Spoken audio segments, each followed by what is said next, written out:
Somalia's army was equipped with Soviet weapons.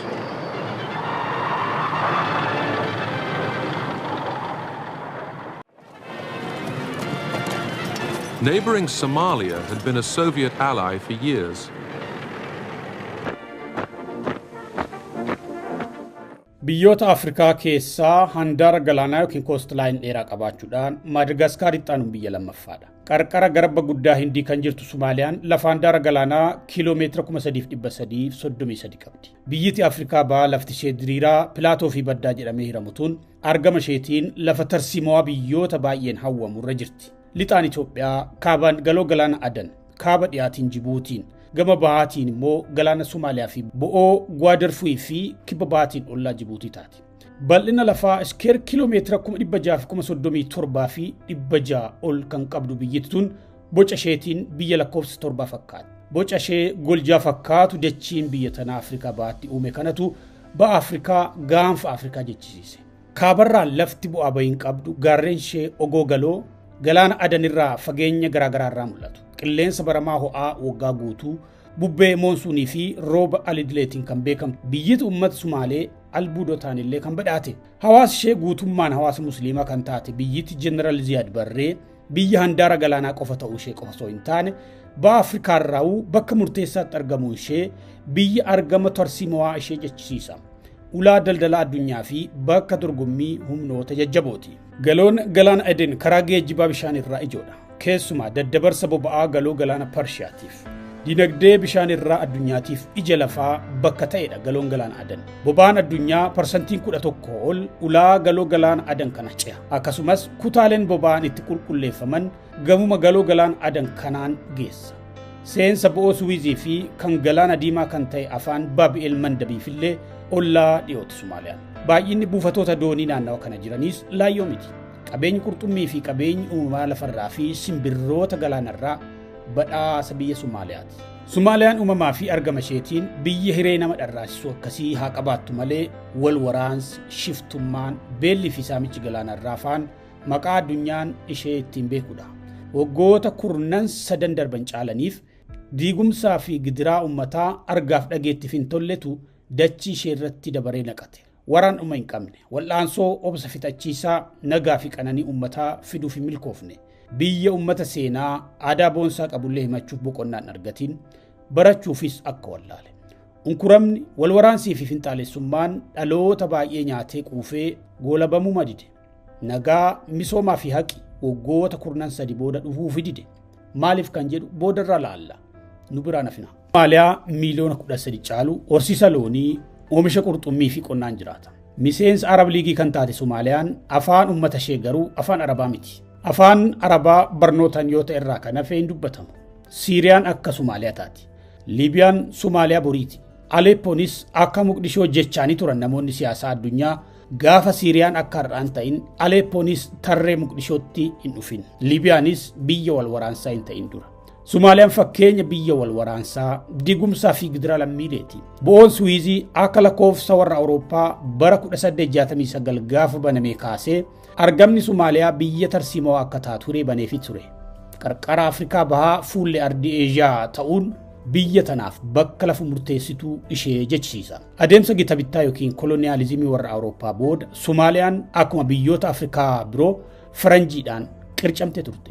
Biyyoota sadiitu hirate. British Somaaliyaa, Itaaliyaan Somaaliyaa fi French Somaaliyaa jedhamuudhaan Awurooppaanonni yoo hiratan lafti hafe Ogaadeen bulchiinsa Itoophiyaa, lafti hafe immoo lafa Keeniyaa ta'e. Seenaadhaanuu lafti Somaaliyaa humnoota alaarraa bilisa ta'ee hin beeku jedhu warri seenaa Somaaliyaa beekan. Giddu seentummaan siyaasaa alaallee bara hin jirre buufata waraanaa biyya biraa ta'urraa walaba taatee hin beektu. Lafti Somaaliyaa bulchiinsa kolonii Biriitishii fi Itaaliyaa jala ture bara 1960 kaasee bilisa ba'e.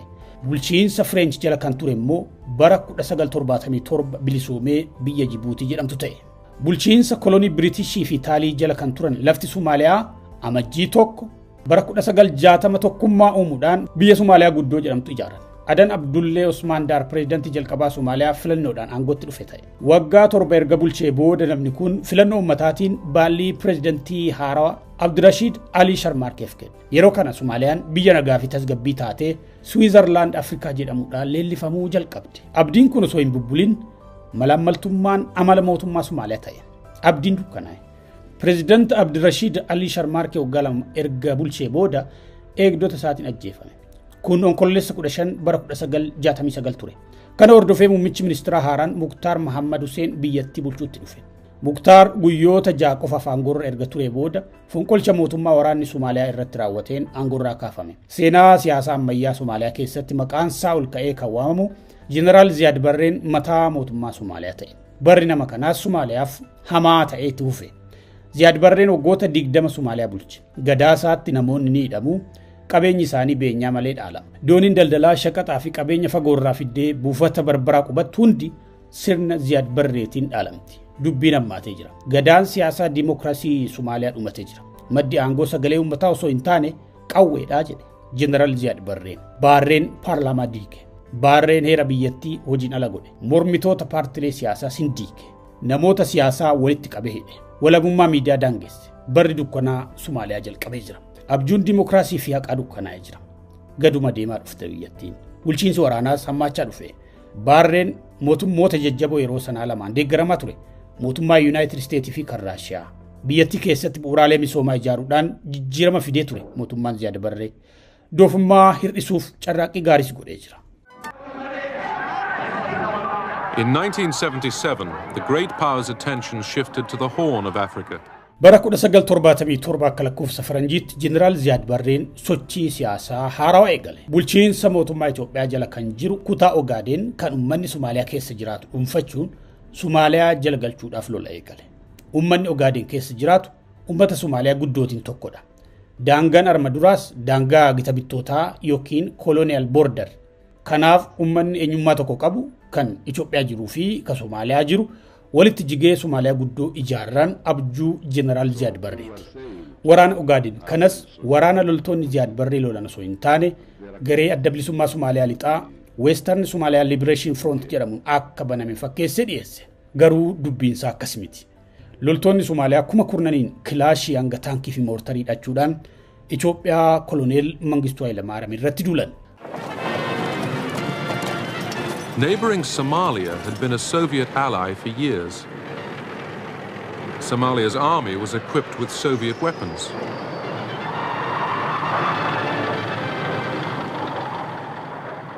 But now that Moscow was also linked with Ethiopia, the Somalis considered turning to Washington. Waraan adoolessa bara 1977 hanga ebla 1978 godhame kun gama Itoophiyaatiin deeggarsa Soviet Unionii jabaa waan tureef mootummaan Ziyaad Barree itti milkaa'uu hin dandeenye. Kuubarraayis mootummaan koloneel Mangistuu Hayilamaariyaam deeggarsa argatee jira. Kuubarraa mootummaan Fidel Castro koloneel Mangistuu Hayilamaariyaamiif waraana 12,000 fi humna qilleensaa ergee ture jedhama. Lola amajjii 23 bara 1978 keessa lolameen birgeediin sibiila uffatu kan Fidel Castro waraana Ziyaad Barree haleellaa marsaa tokko qofaan wareegama hadhooftuu kaffalchiisee jedha seenaan waraana Itiyoo Somaaliyaa. The troops were Cuban.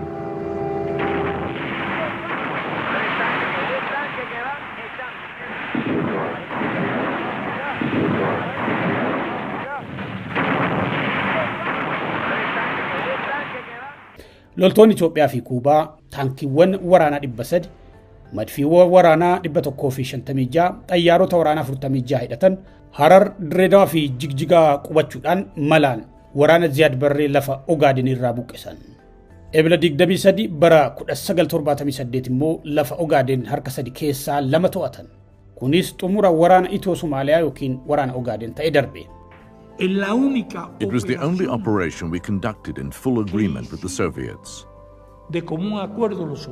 No such cooperation took place even in Latin America. Quite the opposite.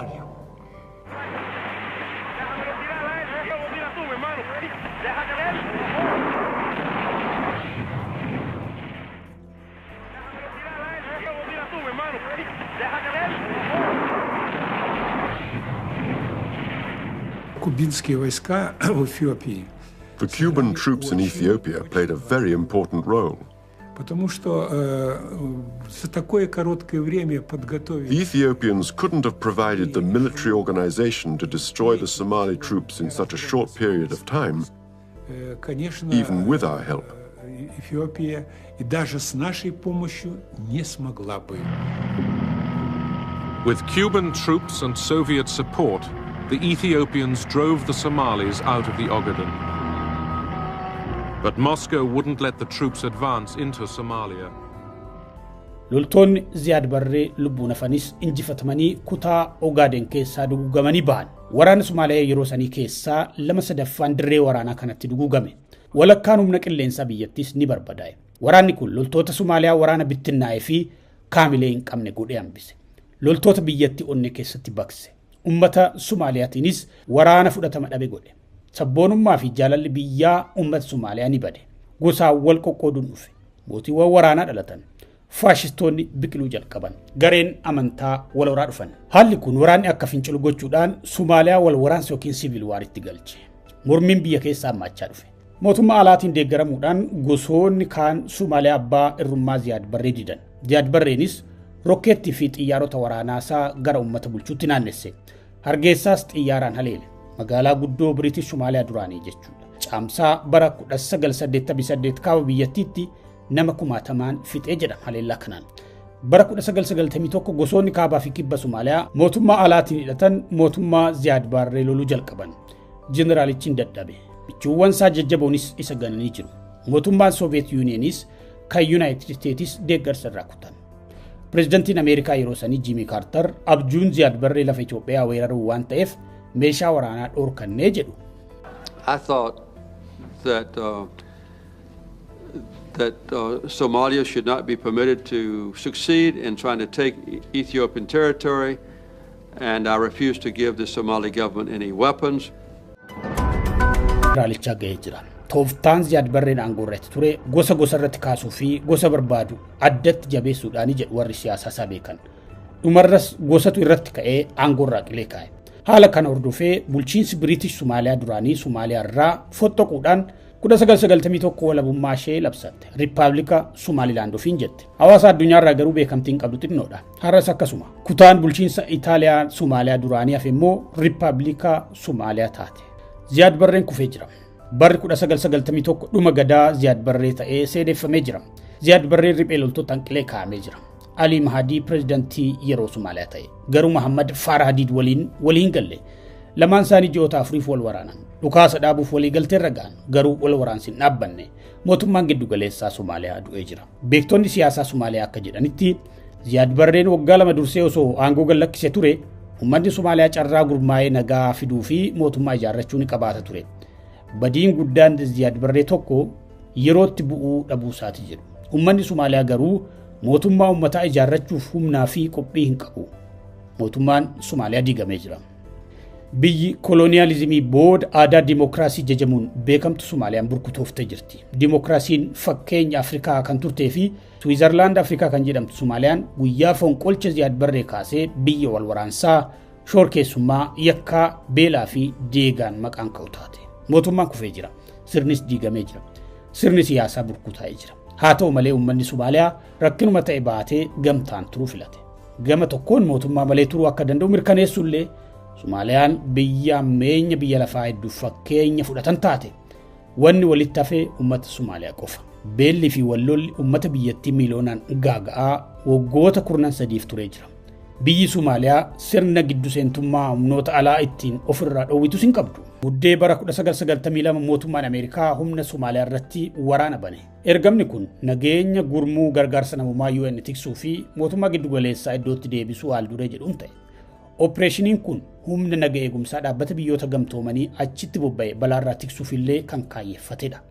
Bara 1993 United States bulchaa kibba Somaaliyaatti kan ofiin jedhu Mohammad Farah Hadid qabuuf lola bante. Lolli kun lola Muqdishoo jedhama ture. Opereeshiniin Ameerikaan baname kun ni fashale. Mootummaan President Bill Clinton humna dabalataa Ranger Task Force jedhamu bobbaase. Helikoptaroonni waraanaa United States 3 haleelamanii kufan. Waraanni Ameerikaa dachii Ziyaad Barree irratti ni salphate. Reeffi loltoota United States lafarraa harkifame. Loltoonni UN illee akkanuma ni miidhaman. Loltoonni Ameerikaa 18 caalan dhumanii 73 yoo madaa'an lammiileen Somaaliyaa kumaan lakkaa'aman wareegaman. Loltoonni UN hedduunis ni dhuman, ni madaa'an. Bitootessa 1994 kaasee loltoonni Ameerikaa Somaaliyaa keessaa galan. Walwaraansi gareewwan masaanuu Somaaliyaa keessaa garuu itti fufee murni biyyattii keessaa walwaraanuus baay'achaa dhufe. Bara 2004 tumsa mootummaa Ameerikaatiin mootummaan ce'umsaa Somaaliyaa hundeeffame. Garuu Somaaliyaatti mootummaan jabaan hundaa'uu hin dandeenye.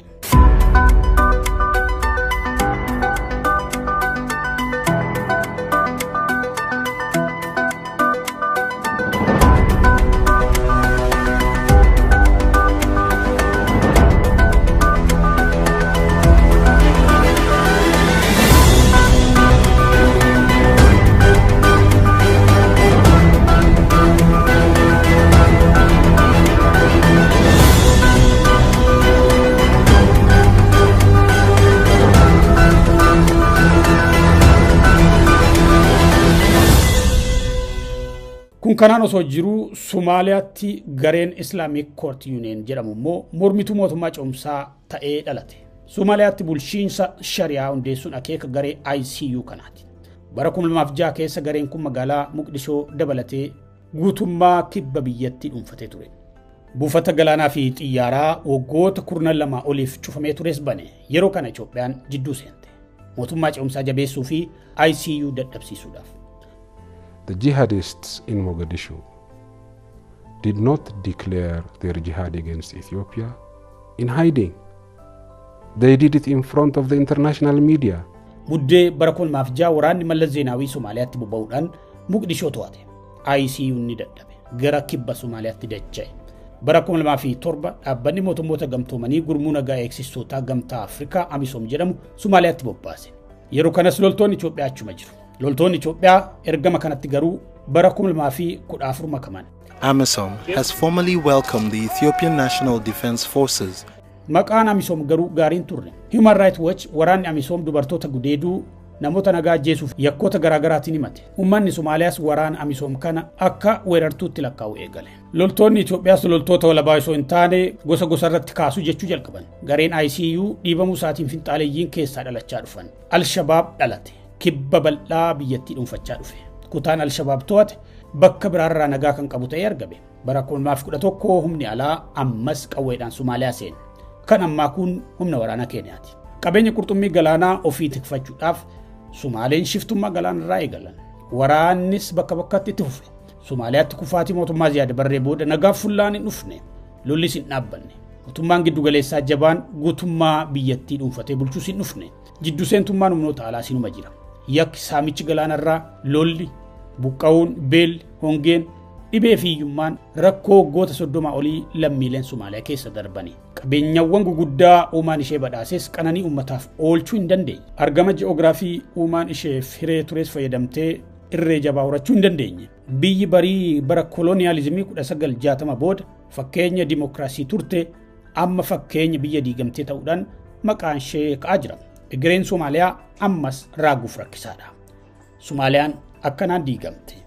Waa'ee waraana Ogaadenii fi diigamuu Somaaliyaa ilaalchisee kan qopheessine kanuma.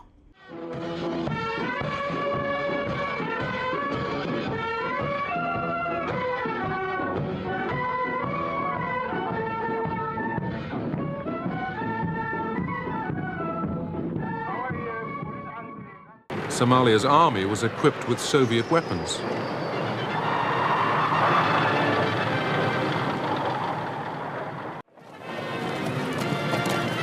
Neighboring Somalia had been a Soviet ally for years.